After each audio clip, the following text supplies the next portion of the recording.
ফ্ৰেণ্ডসকল আজি হল 10 তাৰিখ আৰু এই 10 তাৰিখে কি আপোনালোকে অৰুণোদয় আঁচনি লাভ কৰিব পাৰিবনে? বহুতে কমেন্ট কৰি আছিল ইমান দিন যে দাদা 10 তাৰিখে কি অৰুণোদয় আঁচনি দিবনে? 1250 টকা দিবনে? 3000 টকাকে লাভ কৰিব পাৰিমনে? বহুতে এনেকুৱা টাইপৰ কমেন্ট কৰি আছে। তো ফ্ৰেণ্ডসকল এই ভিডিওটোৰ সম্পূৰ্ণ তথ্য আপোনালোকৰ ওচৰত শ্বেয়াৰ কৰিম। ভিডিওটো সম্পূৰ্ণ ভালদৰে চাব আৰু যিসকলে নতুন ভিজিট কৰিছে সাবস্ক্ৰাইব কৰি ল'ব, বেল আইকনটো প্ৰেছ কৰি দিব। তো ফ্ৰেণ্ডসকল প্ৰথম কথাটো হ'ল যে আজি 10 মে তাৰিখ আৰু এই 10 মে তাৰিখে আপোনালোকে অৰুণোদয় আঁচনি নাপাব। কিয় নাপাব? কাৰণ এতিয়ালৈকে চৰকাৰ শপত গ্ৰহণ কৰা নাই। শপত গ্ৰহণ কৰিব অহা 12 তাৰিখে, অৰ্থাৎ মঙ্গলবাৰ দিনা আপোনালোকে চাব পাৰিব যে CM ছাৰে শপত গ্ৰহণ কৰিব। তাৰ পিছত মন্ত্ৰীসকল বৈঠক হ'ব, কেবিনেট মিটিং হ'ব। তাৰ পিছত আপোনালোকক জনাই দিয়া হ'ব যে অৰুণোদয় আঁচনি কিমান তাৰিখৰ পৰা লাভ কৰিব পাৰিব। যিসকলে অৰুণোদয় আঁচনিৰ মহিলাসকলে আছে, যিসকলে হিতাধিকাৰী আছে, সিহঁতে 1250 টকা পৰিৱৰ্তে 3000 টকা কিমান তাৰিখৰ পৰা লাভ কৰিব পাৰিব বা কোনটো মাহৰ পৰা লাভ কৰিব পাৰিব? জুন মাহৰ পৰা হ'ব পাৰে বা জুলাই মাহৰ পৰা হ'ব পাৰে।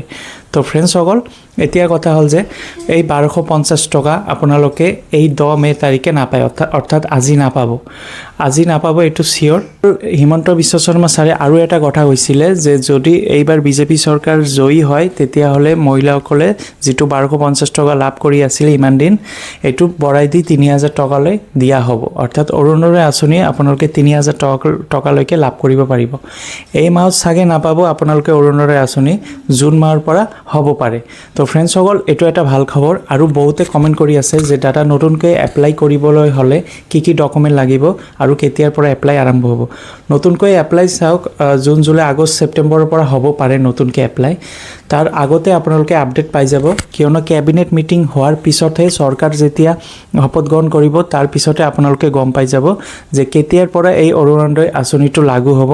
4.0 অৰ্থাৎ নতুনকৈ এপ্লাই যদি কৰিব বিচাৰে নতুনকৈ এপ্লাই কৰিব পাৰিব। বহুতে মহিলাই মানে এতিয়ালৈকে এপ্লাই কৰা নাই, সিহঁতে এপ্লাই কৰিব পাৰিব। আৰু যিসকলে এপ্লাই কৰিছে সিহঁতে 3000 টকাকৈ লাভ কৰিব পাৰিব 1250 টকাৰ পৰিৱৰ্তে। তো আজি হ'ল 10 তাৰিখ আৰু আজিৰ দিনটো আপোনালোকে অৰুণোদয় আঁচনি নাপাব। আপোনালোকে জানে যে ইয়াৰ আগতে CM ছাৰে 9000 টকাকৈ দিছিলে 40 লাখ মহিলাক, অৰ্থাৎ 4 মাহৰ অৰুণোদয় আঁচনি আৰু বিহুৰ গিফ্ট একেবাৰে আপোনালোকে 9000 টকাকৈ লাভ কৰিব পাৰিছিলে যিসকলে অৰুণোদয় হিতাধিকাৰী আছিলে। আৰু যিসকলৰ নাম নাই সিহঁতে লাভে কৰা নাই, সিহঁতৰ বাবে আকৌ 4.0 আহিব অৰুণোদয় আঁচনি, আপোনালোকে যাতে নতুনকৈ এপ্লাই কৰিব পাৰে আৰু 3000 টকাকৈ মাহিলী লাভ কৰিব পাৰে। তো ফ্ৰেণ্ডসকল এতিয়া 12 তাৰিখে CM ছাৰে শপত গ্ৰহণ কৰিব, তাৰ পিছতে কেবিনেট মিটিং হ'ব। তাৰপিছত আপোনালোকে গম পাই যাব যে কেতিয়াৰ পৰা অৰুণোদয় আঁচনিটো লাভ কৰিব পাৰিব। তো আজি এইখিনি ভিডিঅ' আছিলে। আশা কৰোঁ ভিডিঅ'টো ভাল লাগিছে, লাইক কৰি দিব আৰু নিজৰ বন্ধু বান্ধৱীসকলক শ্বেয়াৰ কৰি দিব। ধন্যবাদ।